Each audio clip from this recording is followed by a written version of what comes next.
kureba ikibuga akireberamo imipira yose ayirebera ku screen arimo imbere. Mugende muyisure muyirebe none mubwira abantu duhindure mentality. Ibyo kuvuga ngo uko kera uko inkono wenda bayibumbaga muri 40 ubu ngubu niko igomba kubumbwa. No, tugomba kujyana n'igihe. Niyo mpamvu usanga aya makipe yitwa mwirirwa mutwera ngo nayo abaturage se ubudatari abaturage nayaye. Ndashaka munsubize ikipe itari y'umuturage ni iyi. Ibyo mwirirwa muvuga buri munsi ngo urumva ngo aya makipe y'abaturage ngo ibiki n'ibiki, nta kipe nimwe itari y'umuturage. Ahubwo se iyo kipe niba ari y'abaturage ishobora ku maximizing profit muri abo baturage. That is the question. Ariko ikibazo kirimo ni iki? Tugomba guhindura mentality. Nanjye ndimo umupira w'uyu munsi wonyine nkayirema yonyine ntabwo ishobora kuza stade. Umupira wonyine nkayirema abantu bazarambirwa, abafana bacu ikipe itsindwa rimwe ntibagaruke. Ariko ashobora kuba ati ninjyayo ndaza kwibona wenda ndabanza kureba utundi tuntu twiza, ndanywa ndishima ndicara muri AC ndakora ibindi byose, akumva ibyo ntimushimisha kaza akihangana kuko umupira ni stress. Ndabibabwiza ukuri, umupira ni stress. Uwatsinze agenda yishimye, sibyo? Izo ni excitement. Uwatsinzwe agenda hekenyamenye, yenda afite umutima ukomeye, hani igihe ikipe ayita akajya kwivuza. Nuko ibintu bigenda. Murakoze. Ni nyuma yuko Kenisi wa Gasogi United yari amaze gusobanura imiterere y'umukino ndetse n'imyiteguro bafite kuri stade Amahoro. Hari bamwe mu banyamakuru ba RBA mu ishami ry'urubuga rw'imikino banenze imiteguro y'umukino ndetse banagaragaza iko isaha uwo mukino washyizweho itari nziza kubera ko hari undi mukino wa APR ndetse na Pyramid wari uhari. Ibi byaje guteza ikibazo, Kenisi biramubabaza, none uno munsi yemeje kubasubiza. Experience ya Stade Amahoro nka destination gusohoka, sibyo? We rero ntabwo ashaka kuvuga ngo abantu baze muri stade bera match minota 90, njye nivuze ejo muri press conference nabikurikiye. Ndashaka ko abantu baza muri stade ariko match akaba ari akantu gato bakomeza bagasohokeramo.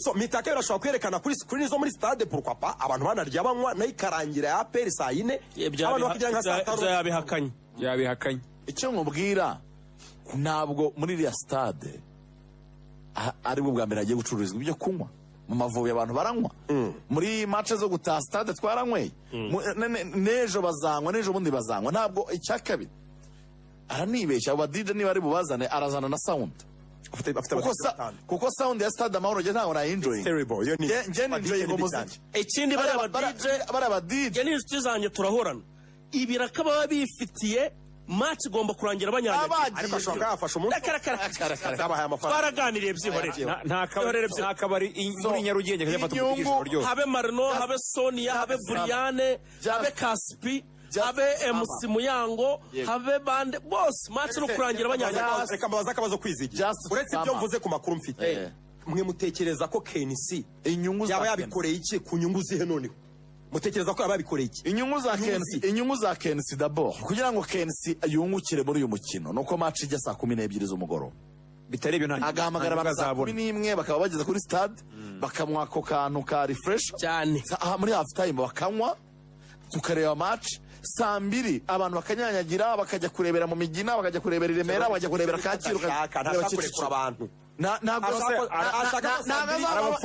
niba adashaka kurekura abantu niyerekane match azabafunga se hashaka saa 2 stade yaba icyo kintu reka kenshi sashaka kwarakimwimenye kubera ko icyo gitekerezo aragifite niba adashaka ko abantu bagenda none se bazagwa muri stade batari kureba match bazaba bakora iki ku match niba ashaka twigire muri Rayon Sport arashaka abafana ba Rayon n'abafana ba Rayon n'abafana ba APR nibo dufite bakunze umupira amaguru mu Rwanda niba Kenisa bashaka nabashiriye match saa 12 bahagere saa 11 bazari saa 2 base bagiye saa 2 bagende cererwa Kenisa cyangwa nanjye kira gitekerezo nagikunze nuko nyine ari amakuru ari kubundi nanjye hagira match najya kwireba ese ubwo twebwe ahubwo nabanzi ko apera twebwe ahubwo tuzazikora gute izo match ahubwo nabashoka bite match ntabwo gumaho nuko twageze half time oya half time ugomba gukorana kimwe half time ya Rayon tukajya muri pyramid cyangwa rero tukayinyonga avo wanyonga beshese nangeraga ntabwo najya muri stade Amahoro tuzazikora match saa moya makuru iki ntabwo najya muri stade Amahoro saa moya nzi ko apera se match ya saa moya ntago tuzayikora yashyize saa moya ese urumva bajya muri stade saa moya z'ukwa pera cyane saa moya ni amakuru saa mbiri ni piramide na match ya saa moya bakiri kuri televiziyo y'u Rwanda irebe abantu bose bakayireba yarangiye kwantum iraturika abantu bazakora match ya piramide abareba bakeneye kumva piramide abapera bakeneye kumva apera bakora match ya saa moya na saa iyi ni ereri ya kabiri yakoze mu gutegura match ereri ya mbere ntabwo ndi buyigarukeho aribonye yakoze campaign ariko yikorera anti campaign icyo kintu nari iyi ni ereri ya kabiri yakoze mu gutegura arashyira match saa moya hari match mpuzamahanga saa mbiri ubwo nyine ngira urwego rwa radiyo Rwanda yibagirwa ibintu bijyanye no gutegura ama events ndamwemera pe ariko hano urwego rwe narubonye najye kuri radio 1 ingingo ya mbere nanenze ntimuyizi radiyo Rwanda botwina ingingo ya mbere nanenze ntimuyizi match nayo twakora ingingo ya mbere nanenze muri event ntimuyizi mu bijyanye no gutoranya aba DJs n'aba MC hari aho yikoreye anti campaign ingingo ya kabiri nanone yongeye kwirasa ikirenge gutegura match ye kenisi ibintu bijyanye na event management namwemeraga ariko hano ngiye imena nyinda saa moya karabye pe nagerageje kugoragoza ko nanjye ndi kwibaza ukuntu ashaka kuvuga ngo abafana b'umupira w'amaguru nibyo twakubwiraga rero oya reka nanjye nabyumva ariko nyina kubwiraga icyo agamije oya ntabwo nigeze ngenda aho nawe ntabwo navuze ko ibintu yakoze ari byo nyina kubwiraga baduha amakuru igitekerezo cye ni ukugumana abantu kuva ku isaha saa moya match ya peri igatangira bakiri muri stade donc ntibasohoke ngo bajye kunyanyagira mu migira no mu tubari bakavamo saa sita nicyo gitekerezo cye acuruza mu tubari acuruza ibyo kunywa n'ibyo kurya ariko nanjye nagerageje nanjye nifashe nshaka uburyo nareba izo match nshobora kujya kuri match ya saa moya nkareba Mitareyo na Gasogi njye kureba na piramide na peri nawe urabizi ko turashaka none ko chikenisi ashaka kutubangamira kwe so ntabwo ira match ariyo match ariyo ashobora kuzayireba yabwo yinaze nasa ya makuru yo ishize match kuva isa no saa makuru ya radio Rwanda babarira iminota Ferdinand twashora ugiye gutangira ibiganiro ugiye gutangira imishyikirano na Ferdinand uburyo oya amakuru ngajya ngo saa yine kwa makuru yose saa yine cyangwa saa arakoze Gacinya Lorenzo yahoza avuga okay sibari babaye buriya rero nkubwire hari ibintu byadutse ubundi ibi nta nicyo nanabivugaho ariko ndashaka kujya nkumvishe kubona radio y'igihugu mon frère Gose iyo mwumvishe nta kintu cyiza mwavuga mwakwicecekeye. Nese ubwo na nyuma ya match bari komeza kuvuga ibyo. Oya nibyo ndashaka numve nyuma ya match ibyo bavuga. Nyuma ya match uzibyajeho. Ngo se muhungu yarabyinnye. None se niba yarabyinnye. Nose nagacinye yarabyinnye n'abandi barabyinnye. Reka rero ndashaka mbabwire abantu hari ibintu byo bakina nabyo. Ntago ushobora kumva igitangaza makuru cya leta. Serious gishobora kujya gukora icengeza amatwara risenya umupira. Hankurikije ibyo nabonye muri stade ntago abantu babumvise. Ntago babumvise niyo mahirwe ariko hari abataraje kubera buriya ntibabuze. Radio y'igihugu ifite frequences zirenga 10 na zingahe. Ubwo tubaze mu banyarwanda uyu munsi batekeza ko ibintu ushatse kujya kurega nkaregera damages. Abantu bari kuza bandi mvuga nti estimate yanjye bawenda bari 30,000 dizo. Kuko ntekeza ko abantu bari muri stade bakabakaga 15,000. Sibyo? Ariko ndashaka nkubwire turimo turajya ahantu habi kubona igitangaza makuru cy'igihugu gifatwa na YouTube cartels. Abantu babyumve neza. YouTubers gufata radio y'igihugu bakayihajyakinga. Bakajya birirwa bakora ibintu nk'ibi. Nje bayida bibandi mbabarire. Akwenda niwo murongo bagendera. Oya, niba ari wo murongo bwana barore. Niba igitangaza makuru cyawe ari uko kimeze. Witegure kuzajya mu nkiko no kwandagara imbere y'abaturarwanda bakubaga. Arese ko bari kwisengera ibyo ngibyo biramureba. No, Madame Sandrine Sheja. Nimushye. Niba igitangaza makuru cyawe ushaka kugira YouTube rutwitse. Mu cyubahiro ngomba radio y'igihugu kuva navuka. Yari radio de reference. Umuntu yumva agashaka kumva makuru atashaka kumva. Ariko uyu munsi wa none tugeze muri cartels nk'izi ngizi. YouTube cartels. None ntarangiye aho ngaho uyu mwana mwibuke ariko umuntu wantangaje ngewe. Harimo umuntu sindi buvuga amazina ye. Nari mufitemo icyizere wenda mbona ari umu gentleman. Ariko seriously wakumva this debate uribaza se bari bagamije iki? Gusenyaga ese APR ni bifite make na piramide bitegetse ko Gasogi tazakina. Kwevuze ko champion y'u Rwanda ihagarara haje. No se champion y'u Rwanda ariko ni no gusuzugura abakunzi b'umupira w'amaguru muri rusange. N'abanyarwanda abantu bose bajya iyo APR igiye. Ahubwo se bwo yaba yari gukirira hano iyo nza kuba mfite make byari kumbuza kuyikina. Icya kabiri icyo kintu bambaje muri press conference ngo make ndabwa kumvikane sindi bivuge kuri make ya APR kuko njewe ikipe nyoboye na press conference ni ya Gasogi.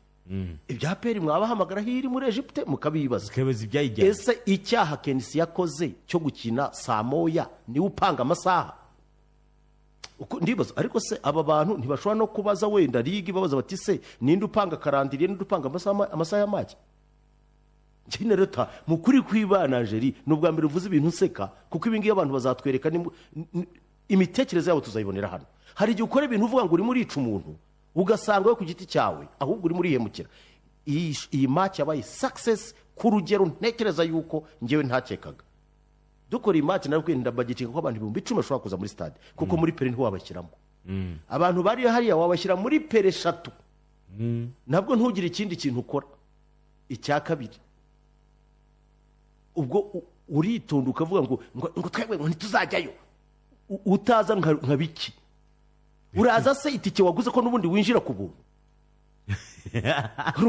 uraza se ngo bigende bite ariko reka nkubwire kandi ngo arabangamiye amakuru se iyo nigeze mbasaba kuza kuvuga make iyo ubundi barivuga bakambike